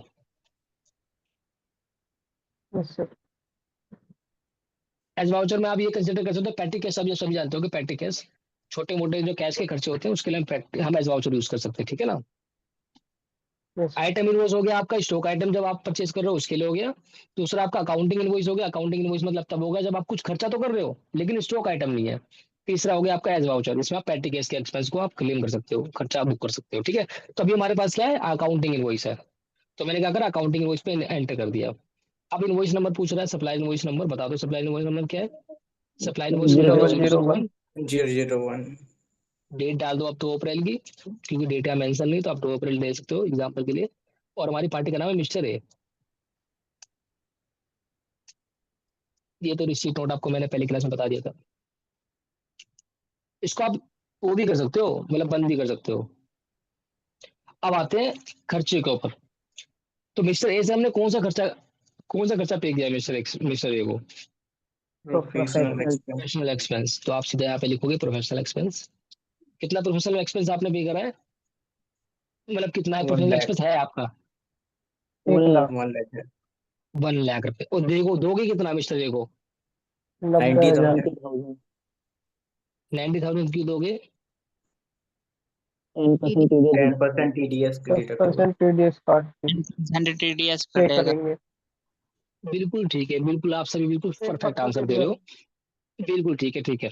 अब क्या होगा हमने प्रोफेशनल एक्सपेंस में तो टीडीएस हमने दिखा दिया है कि प्रोफेशनल फीस में हमें इतना टीडीएस काटना है, लेकिन अब कौन सी सेक्शन में टीडीएस काटना है और उस टीडीएस का लेजर कहाँ बनेगा और फिर वो टीडीएस जमा कहाँ पे होगा, कैसे जमा की एंट्री कैसे होगी, उसको करने के लिए मुझे टीडीएस का एक लेजर क्रिएट करना पड़ेगा। क्या करना पड़ेगा, टीडीएस का एक लेजर क्रिएट करना पड़ेगा, क्योंकि जो प्रोफेशनल फीस के अंदर था वो तो हमने इनेबल कर दिया टीडीएस को, लेकिन हमें यहाँ पे एक लेजर क्रिएट करना पड़ेगा टीडीएस पेमेंट का, ठीक है ना। तो यहाँ से लेजर क्रिएट करने का शॉर्टकट की क्या था, फटाफट बताओ। Alt Alt C. और सी Alt C. Alt C. On Professional. TDS on professional professional expense professional fees professional expense. अब बताओ TDS किस में आएगा फटाफट। Duties and taxes. ये आप लोग को कैसे पता, ये मुझे एक्सपेक्ट नहीं था। ठीक है ना, तो आपका सामने को नेचर ऑफ पेमेंट में हमने बना ही चुका था कि नेचर ऑफ पेमेंट में हमने बनाई दिया था TDS और प्रोफेशनल फीस। ठीक है ना, एंटर एंटर। आप सभी देख सकते हो, आप सबके सामने TDS कट चुका है। कितने परसेंट TDS कटा है, कौन बताएगा? 20% कट गया है। 20%. 20% TDS कटा है ना। Yes sir. अब कौन मुझे बताएगा 20% क्यों कटा है? फटाफट, वेरी इंपॉर्टेंट क्वेश्चन। 50 लाख से अब हो गया, इस चक्कर से 20% कट गया। कितने लाख से हो गया? 50,000 से ज्यादा हो गया. 50,000 से ऊपर हो गया। नो नो नो, 50,000 क्या, 10 लाख रुपए हो। TDS का rate always same, that is 10%। मैं बोलूं तो 20% सर उसका पैन नंबर सर उसका पैन नंबर पैन नंबर नहीं पैन नंबर नहीं है. हाँ, ये हुई ना बात, ये था पॉइंट। यही पॉइंट में जानना चाहता था कि उसका पैन नंबर नहीं है। उसका क्या है, पैन नंबर नहीं है। अगर उसका पैन नंबर होता तो उसका TDS फिर 10%. ऑटोमेटिक 10% काटता। ठीक है ना, तो कोई बात नहीं, अभी इसका पेन नंबर हम डाल देते हैं, अभी देखते हैं। अभी देखो 20% काट रहा है, अभी पेन नंबर डाल दूंगा मिस्टर ए का, TDS कितना हो जाएगा? 10%. 10% हो जाएगा। Let's see 10%. Let's see check करते हैं, आप सबके सामने चेक करते हैं। अभी देखते हैं कंट्रोल। अब किसी को मुझे ऑल्टर करना है लेजर को, तो Control शॉर्टकट की क्या होगी? Control enter. Control plus control enter. Enter. Enter control control enter. ये सब शॉर्टकट की लिख रहे हो ना आप लोग, एग्जाम में पूछी जाएंगे शॉर्टकट के हिसाब से। Yes sir. Control enter. तो यहाँ पे क्या करना था आपको, पेन नंबर डालना था। ठीक है ना, तो पेन नंबर डाल देते हैं।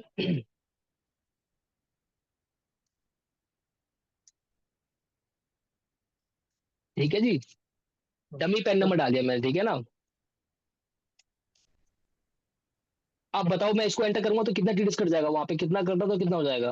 10% कट जाएगा। 10%. 10,000 कितना हो गया? 10,000 रुपए 10%. हो गया 10%। Yes sir. यस तो इससे हमें क्या पता लगा कि पेन नंबर होना मैंडेटरी है। अगर पेन नंबर नहीं होगा तो कितने से चार्ज कर जाएगा TDS? 20% से। आप लोगों ने लाइव डेमो देख लिया टेली के अंदर। तो इसलिए पेन लेना बहुत जरूरी है। अगर वो 1% भी रेट होता ना उस पर TDS रेट करने का, तभी वो 10% ही 20% ही TDS काटता है। जी ठीक है ना, वो मैक्सिमम पे जाता है, वो मैक्सिमम TDS काटता है, क्योंकि आप गवर्नमेंट की कंप्लायंस को फुलफिल नहीं कर रहे। तो ये आपकी एंट्री हो चुकी है, इसमें आप पूरा डालो। अब यहाँ पे निर्देशन डाल सकते हो आप, बीइंग प्रोफेशनल एक्सपेंस बुक्ड। ठीक है ना, sir. Against invoice number Double 001। 01. ठीक है ना, एंटर। जहां तक किसी को कोई डाउट, No sir. एस्केप करके बाहर चलेंगे, एस्केप करके बाहर चलेंगे, वेरी नाइस, एस्केप करके बाहर चलेंगे। अब चेक करेंगे कि मिस्टर ए को पैसा कितना देना है और सरकार को TDS कितना जमा कराना है। चलो बैलेंस शीट खोलने के लिए सीधा जाएंगे बैलेंस शीट के ऊपर, और बैलेंस शीट पे जाएंगे हम किस पे, करंट लाइबिलिटी के अंदर, क्योंकि हमारा संडे क्रेडिटर था। ठीक है ना, तो संडे क्रेडिटर पे जाओगे तो mister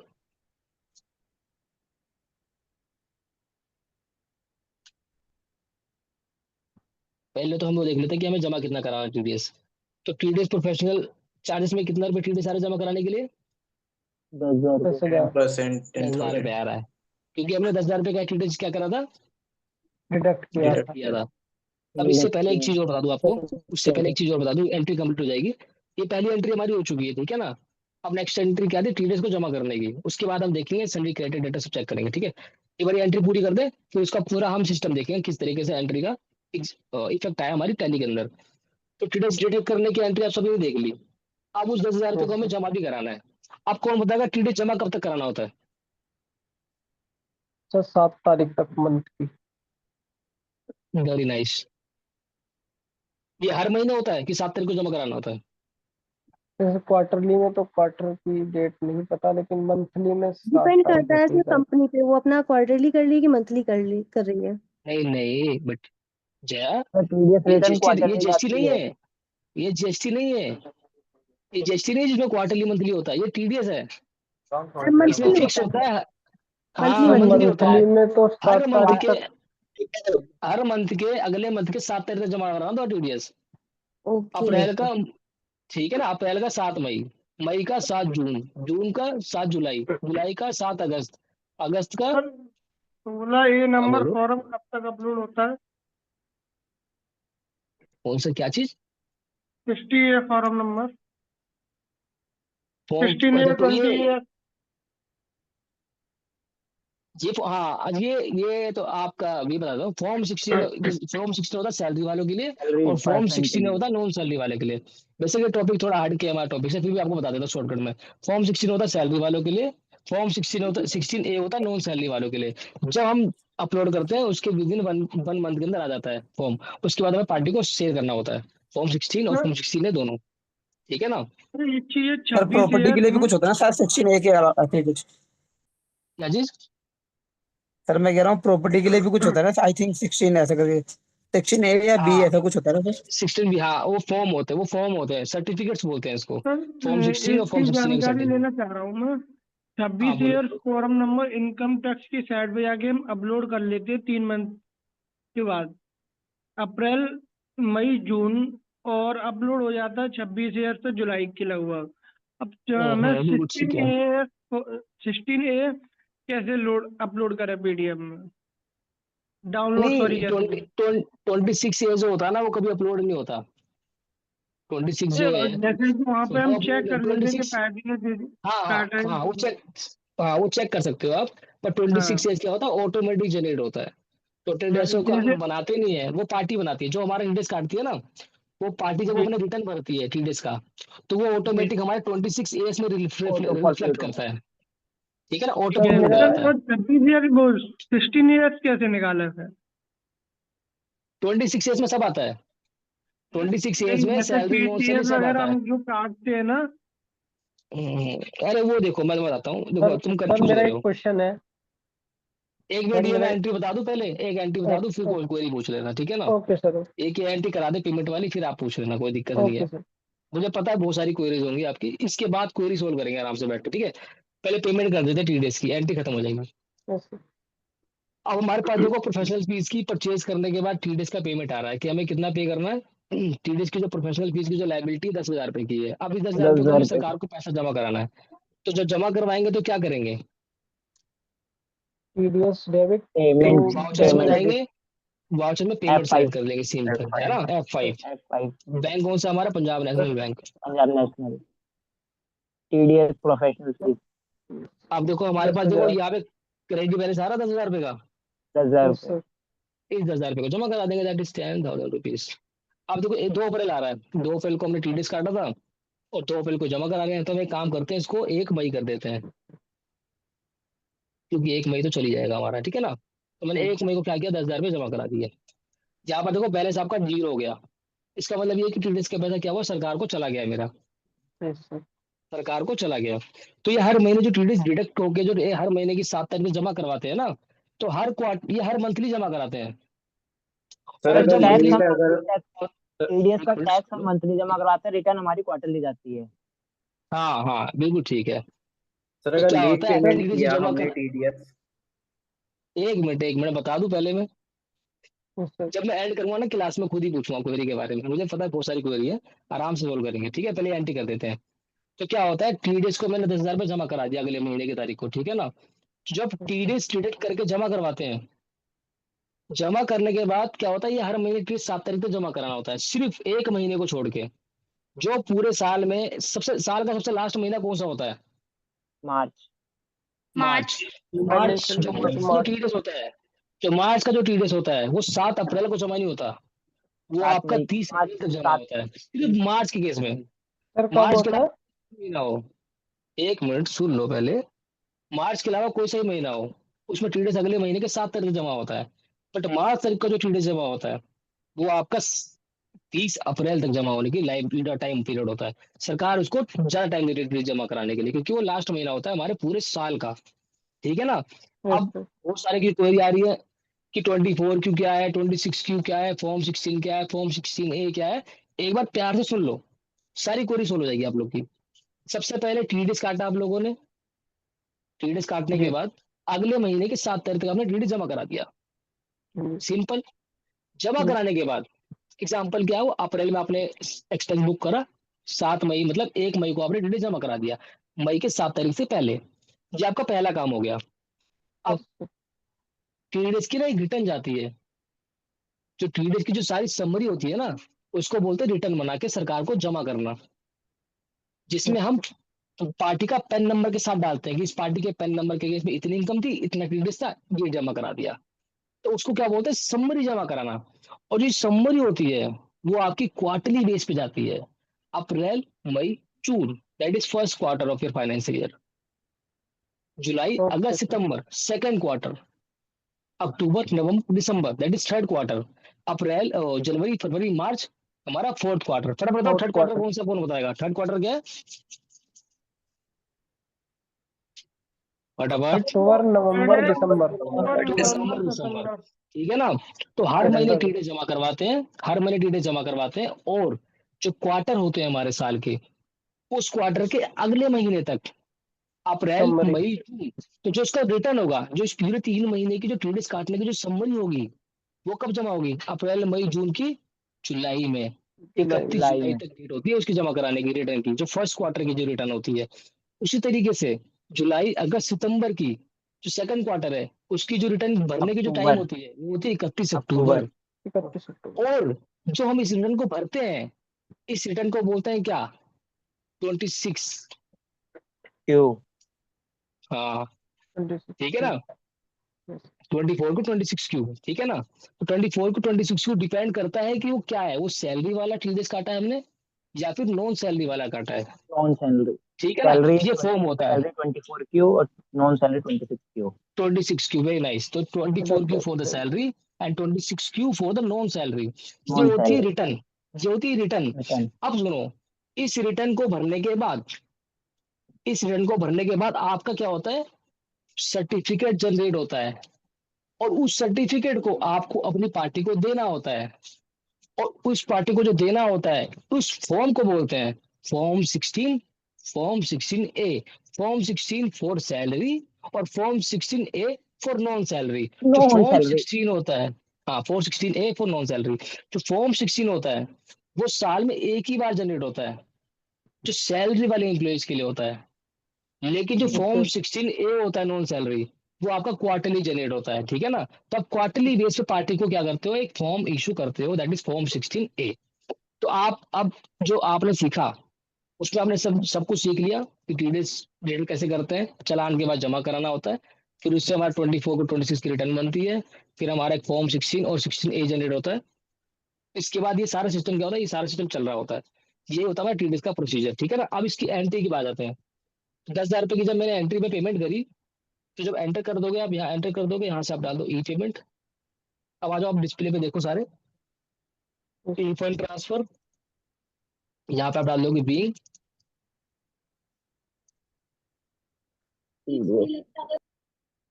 TDS deposited the month of April 25। ठीक है। अब लेजर देखने का शॉर्टकट की क्या था, DAL। अब यहाँ से अब डेट सेलेक्ट करने का पॉइंट क्या था, Alt F2। उससे क्या होता है, हम पीरियड को सिलेक्ट करते हैं। ठीक है ना। तो अभी हमें देखना है 1 अप्रैल से हम पूरा देख लेते हैं 31 मार्च तक का। तो अभी आप सब देख सकते हैं आपके सामने। पहले क्या हुआ, जब मैंने परचेज करा खर्चा, तो मैंने क्या करा, मेरे को टीडीएस की लायबिलिटी आ गई क्रेडिट साइड पे। आप सब देख सकते हो कि मेरे को 10,000 रुपए देने थे। उसके बाद क्या करा मैंने, अगले महीने की 1 तारीख को मैंने क्या करा, वो टीडीएस का पैसा जमा करवा दिया 10,000 रुपए। तो मेरे टीडीएस का जो लेजर था, जो मेरा टीडीएस का लेजर था, वो खत्म हो चुका है।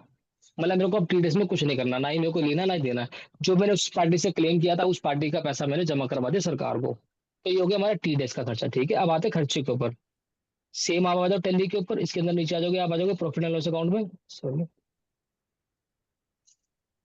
तो आप आ जाओगे प्रॉफिट एंड लॉस अकाउंट में, दैट इज ये रहा, आपका सामने दिख रहा है, ये रहा प्रॉफिट एंड लॉस अकाउंट। इसमें आपको देखो खर्चा, इनडायरेक्ट एक्सपेंस, आपको प्रोफेशनल खर्चा भी दिख रहा होगा, ठीक है ना।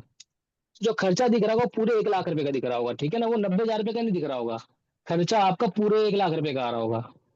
तो खर्चे में कुछ भी कमी नहीं होती, खर्चा आपका जो टीडीएस आपने काटा वो भी आपके लिए खर्चा ही है, क्योंकि आप पार्टी से पूरा पैसा ले रहे हो और पार्टी को पैसा पूरा ही दे रहे हो, 90,000 रुपए हाथ में दे रहे हो और 10,000 रुपए टीडीएस के रूप में दे रहे हो।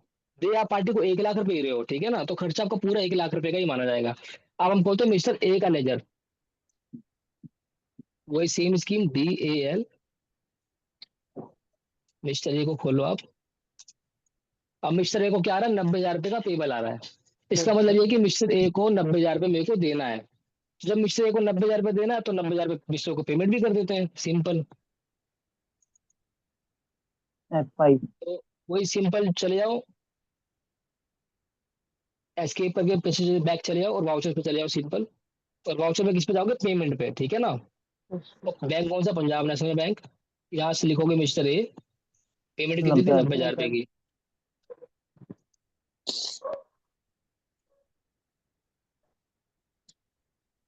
ये amount paid to Mr. A professional charges।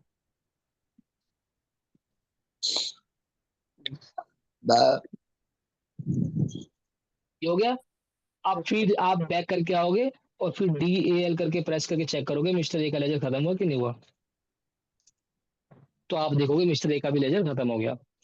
तो इस तरीके से आपकी टीडीएस की अकाउंटिंग की एंट्री भी होती है। फिर इसी के साथ साथ ना आपके लिए मेरे पास कुछ होमवर्क भी है, उसको दे देते हैं, फिर हम बैठते हैं क्वेरीज के ऊपर, एस्केप कर देते हैं। अब आते PPT के ऊपर। तो ये वाली जो एंट्री थी आपकी प्रोफेशनल फीस भी टीडीएस में, आपने प्रोफेशनल फीस का डिसीजन निकालना सीख लिया, जमा कराना सीख लिया, पार्टी को पेमेंट करना भी सीख लिया, पार्टी का लेजर खत्म करना भी सीख लिया, ठीक है ना। और ये होगी टीडीएस की पेमेंट की एंट्री। इसी सेम तरीके से आपका कॉन्ट्रैक्ट भी होता है।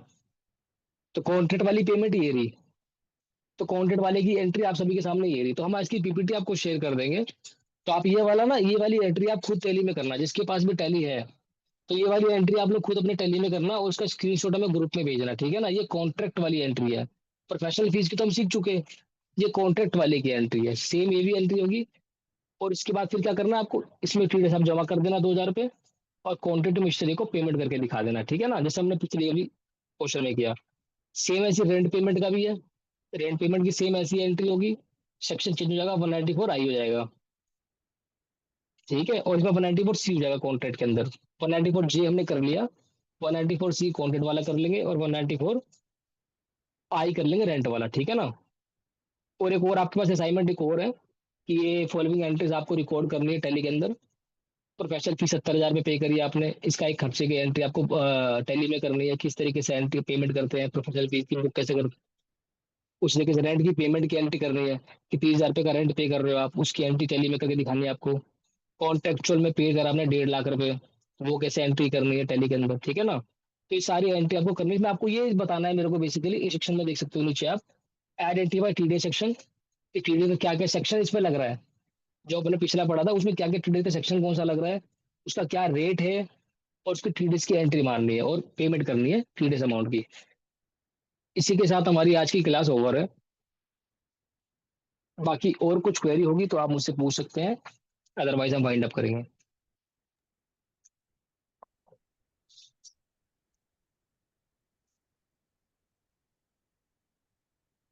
सर एक चीज पूछनी थी। पूछो पूछो। सर इन केस कंपनी अगर 1-2 दिन लेट अगर गवर्नमेंट को पेमेंट करती है टीडीएस के पैसे, तो उसमें एक्स्ट्रा चार्ज पे करना पड़ता है उन्हें? हाँ हाँ बिल्कुल बिल्कुल निशांत, वेरी नाइस क्वेश्चन। जब भी कभी कंपनी टीडीएस को लेट जमा करती है तो उसमें ब्याज लगता है, ठीक है ना। तो ब्याज दो तरीके का ब्याज होता है, दैट इज 1% एंड 1.5%। 1% ब्याज तब लगता 1.5% ब्याज तब लगता है जब 1.5% मतलब ज्यादा ब्याज, 1.5% मतलब ज्यादा ब्याज, और 1.5% ब्याज पर मंथ होता है ये ब्याज। तो 1.5% ब्याज तब लगता है जब कोई पार्टी किसी पार्टी का टीडीएस काट तो लेती है लेकिन जमा नहीं कराती। मतलब आपने पैसा दूसरे बंदे का तो काट लिया और अपने पास रखे उस पैसे को, लेकिन सरकार को नहीं दिया आपने, तो 1.5% टीडीएस करता है। वही दूसरे केस में कि आपने पार्टी का टीडीएस ही नहीं काटा तो 1% का ब्याज लगता है per month. It means 12% per annum. Sir वो जो 1.5% कटता है वो कौन देगा, मतलब वो जो रखेगा वही पैसे देगा या वो उसको पैसे कंपनी नहीं का नहीं, जिसकी गलती है मिस्टर मन्नत फर्नीचर की गलती है ना, उसने टीडीएस को डिडक्ट नहीं किया, या फिर डिडक्ट किया जमा नहीं किया, तो गलती किसकी? वो मन्नत फर्नीचर की हुई। जब गलती मन्नत फर्नीचर की है तो इसका जो खर्चा होगा वो बियर कौन करेगा? मन्नत फर्नीचर बियर करेगा, क्योंकि वो रूल्स को वायलेट कर रहा है ना, सरकार के जो रूल्स बनाए हुए हैं उसको वायलेट कर रहा है, और जो रूल्स को वायलेट करता है पेमेंट भी वही करता है, ठीक है ना? Anything else? और कोई क्वेश्चन? No sir. तो जैसे कि पैन नंबर नहीं होगा तो 20% जो टीडीएस कटेगा, तो इसका हाँ जी जैसे कि बिल्कुल। जिसे रखेंगे, रखने के बाद वो ज्यादा होगा कि मतलब उतना ही रहेगा? नहीं, 20% ही रहेगा, 20% ही रहेगा, हाँ। लेकिन देखो कुछ कुछ ऐसे रेट होते हैं जिसमें 30% लगता है, सब में 20% नहीं होता है। जैसे जैसे आपका सर मेरा लॉटरी हो गया, गैम्बलिंग हो गया, उस पे क्या होता सर है, मेरा 30% का मतलब रेट होता है। सर मेरा मतलब ये है कि ये जैसे 20% लगेगा, तो बीस हम्म। परसेंट टीडीएस जब कटेगा उसको जब लेट में जमा करेंगे तो इंटरेस्ट उतना ही आएगा या ज्यादा? नहीं नहीं, रेट सेम है, इंटरेस्ट का रेट सेम है, उसमें कोई वो चेंज नहीं होता। हाँ, इंटरेस्ट का रेट हमेशा 1% और 1.5% ही लगता है। So, चाहे सेक्शन कोई सा भी हो, 10% का हो, 1% का हो, डजेंट मैटर, बट इंटरेस्ट का rate will be same, that is 1% and 1.5%। Sir एक क्वेश्चन है पूछो। सर। फॉर्म 16 आपने जैसा बताया कि हमें देना होता है सामने वाले पर्सन को, अगर सर हम फॉर्म एम्प्लॉइज को। 16, यस सर, सर अगर हम फॉर्म 16 एम्प्लॉयज को नहीं देते हैं तो फिर उसका क्या इम्पैक्ट पड़ेगा? तो क्या वो अपना टीडीएस क्लेम नहीं कर पाएंगे अगर हम फॉर्म 16 नहीं देते हैं, या फिर वो कर पाएंगे क्योंकि वो 26 ईयर्स में जनरेट होगा उनका टीडीएस, उनको शो होगा? नहीं, वो क्लेम कर सकते हैं टीडीएस, क्योंकि उसका 26 एक्स में रिफ्लेक्ट कर रहा होगा ना वो टीडीएस। Yes sir. फॉर्म 16 से क्या होता है कि आईटीआर भरने में एक फ्लैग वो होती है, इजीली भर जाती है आईटीआर। फॉर्म 6 से यस क्या होता है, डायरेक्ट इंपोर्ट हो जाता है इनकम टैक्स पोर्टल पे, तो काफी हेल्पफुल होता है, ठीक है ना? लेकिन हाँ, अगर फॉर्म 16 नहीं है तो इसका मतलब ये नहीं है कि आप टीडीएस आईटीआर नहीं भर सकते, आप आईटीआर भर सकते हो, there is no issue. Yes sir, और टीडीएस भी क्लेम कर सकते हैं बिना हाँ फॉर्म बिल्कुल 16 के? बिल्कुल बिल्कुल, आप टीडीएस क्लेम कर सकते हो, क्योंकि आपको 26 एज में रिफ्लेक्ट कर रहा है, बिल्कुल कर सर सकते हो आप क्लेम। अगर एम्प्लॉयर फॉर्म 16 ना दे तो फिर उसको हम खुद भी डाउनलोड कर सकते हैं किसी तरीके से, या नहीं उसका कोई नहीं, पॉसिबिलिटी नहीं है? वो आपका एम्प्लॉयर ही देगा, वो आपका एम्प्लॉयर आपको इशू करता है फॉर्म 16। अगर वो नहीं देता तो आप उस पर बोल सकते हो कि भैया मैं फॉर्म 16 दो, तो आपका एम्प्लॉयर जरूर आपको फॉर्म 16 देगा। वो आपको रिक्वायरमेंट के ऊपर होता है, कोई लोग नहीं मांगते तो नहीं देते, वो लोग देना जरूरी होता है। Yes sir. बाकी कोई और क्वेश्चन है या वाइंड अप करें हम? ये प्रॉपर्टी की वैल्यू 1 करोड़ है, लेकिन और 50 लाख तक पेमेंट नहीं हुई है, खाली 20 लाख पेमेंट हुई है, तो बिल्कुल कटेगा सर, कटेगा? कटेगा सर, बिल्कुल कटेगा सर, ओके, थैंक यू। चाहे पार्सली पेमेंट हो चाहे एग्जैक्ट इकट्ठी पेमेंट हो जाए, टीडीएस हमेशा कटेगा, प्रोपोर्शनेट वैल्यू पे कटेगा सर। वो भी अगले महीने के 7 तक उसको जमा करना पड़ेगा? हाँ जी sir. Okay, thank you.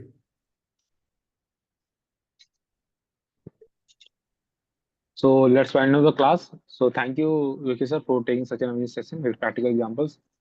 And आपसे भी रिक्वेस्ट है कि अपने कैमरा ऑन कर लीजिए ताकि हम ग्रुप के लिए कोड दे सकें, रिकॉर्ड प्रोवाइड सकें।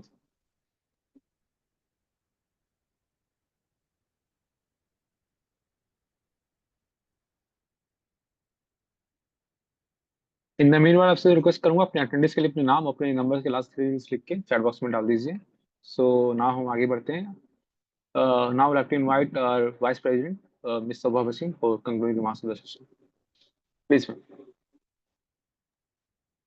Good evening everyone. विकी ने बहुत ही अच्छी तरह से टीडीएस का एग्जाम्पल एक्सप्लेन किया। टीडीएस क्या है, टीडीएस की टैली में हम कैसे उसकी एंट्री कर सकते हैं, कैसे हम क्रिएट कर सकते हैं, और कैसे हम एक एक स्टेप उन्होंने प्रैक्टिकली टैली प्राइम को खोल के उन्होंने अच्छे से समझाया। और स्टूडेंट्स की साइमल्टेनियसली ये चीज़ बहुत काबिले तारीफ है कि साइमल्टेनियसली जो पार्टिसिपेंट्स थे वो क्वेश्चन पूछे जा रहे थे, वो एंट्री भी कर रहे थे और साथ साथ आंसर भी कर रहे थे। That is amazing. एंड बहुत फास्ट क्विकली हर हर क्वेरी को उन्होंने बहुत क्विकली एक्सप्लेन किया और वो नेक्स्ट स्टेप में चले जाते थे। That is again very commendable. और स्टूडेंट्स की बहुत सारी क्वेरीज हैं जिनको शायद से एक अच्छे से हम एक क्लास और ले सकते हैं, जिसमें जितनी भी टैली टीडीएस रिलेटेड क्वेरीज हैं, कितने सेक्शंस हैं, कैसे हम कर सकते हैं, हर एक का हर प्रोफेशनल जब फीस होती है या प्रोफेशनल सर्विसेज होती हैं उस टाइम में क्या है, या कॉन्ट्रैक्टर में क्या है और कितनी वैल्यू है, उसके अकॉर्डिंगली कितना कटेगा और हम कैसे एंट्री कर सकते हैं। तो इसके लिए एक स्पेशल हम एक क्लास रख सकते हैं जिसमें सब स्टूडेंट्स अपनी अपनी क्वेरीज देंगे एंड विकी जी इसको एक्सप्लेन करेंगे। और जिस तरह से उन्होंने प्रैक्टिकली हर चीज को उठाया, एक्सप्लेन किया, that is again very congratulations Vicky for conducting such a wonderful session. Thank you for welcome, ma'am. attending me, Jyotika ji. Over to you, Abhishek. So I thank you, had ma'am, for joined from the concluding. very beginning, Yes, ma'am. but मेरा नाम नहीं था, मतलब I just missed to change the name. Ji. So thank you, ma'am, for concluding remarks. Now I would like to invite Amit Gautam ji for a word of thanks. Thank you, Abhishek sir. Good evening, dear friends. On the behalf of Saksham Rojgar Society, I, Amit Gautam, extend my heartfelt gratitude. A special thanks to Mr. Vicky Gautam, a BCom Honors student, graduate from Motilal Nehru College, University of Delhi, and a seasoned finance professional currently working as a senior accountant at CaserIndia.com. His diverse experience in auditing, financial reporting, and corporate accounting added great value to today's session on tax directed at source. With the assignments and tally, we truly appreciate his time and effort in the sharing his knowledge with us. To our students, thank you for your enthusiasm and active participation. Your engagement made the session more meaningful, and we look forward to seeing the same spirit in our future program. A special thanks to Ms. Sobha Singh Ma'am, Vice President of Saksham Rojgar Society, for her unwavering support and dedication in organizing these classes. With that, I wish you all the wonderful evening. Thank you. Over to you, Abhishek. So thank you, Vicky Gautam ji, for word of thanks. ज़्यादा तरफ से request करूंगा कि हमारे जो आपको video share की जाती है उसको प्लीज लाइक करें और हमारे चैनल को सब्सक्राइब करें और बाकी अपने फ्रेंड्स के साथ, अपने ग्रुप्स में, दोस्तों के साथ प्लीज शेयर करें. So thank you and good night to all of you. You can now leave the meeting.